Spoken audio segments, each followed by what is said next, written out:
Saudi அரேபியாவில் இந்தியர்கள் பயணம் செய்த பேருந்து தீக்கிரையானதில் 42 பேர் பலி. ஹைதராபாத்திலிருந்து மெக்கா புனித யாத்திரை சென்றபோது துயரம்.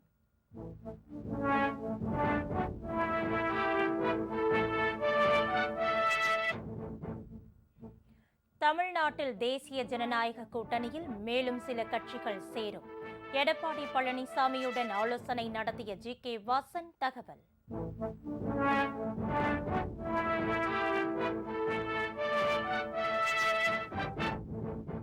பீகார் முதலமைச்சர் பதவியை ராஜினாமா செய்தார் நிதிஷ்குமார். 20ஆம் தேதி மீண்டும் முதல்வராக பதவியேற்பு விழா நடப்பதால் ஏற்பாடுகள் தீவிரம்.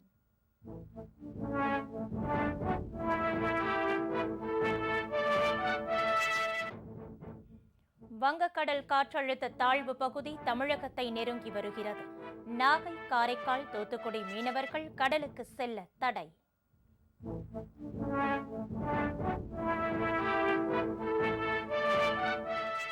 அரசுக்கு எதிராக போராடியவர்களை கொலை செய்ய தூண்டியது உள்ளிட்ட 5 வழக்குகள். வங்கதேச முன்னாள் பிரதமர் ஷேக் ஹசீனா குற்றவாளி என நீதிமன்றம் தீர்ப்பு.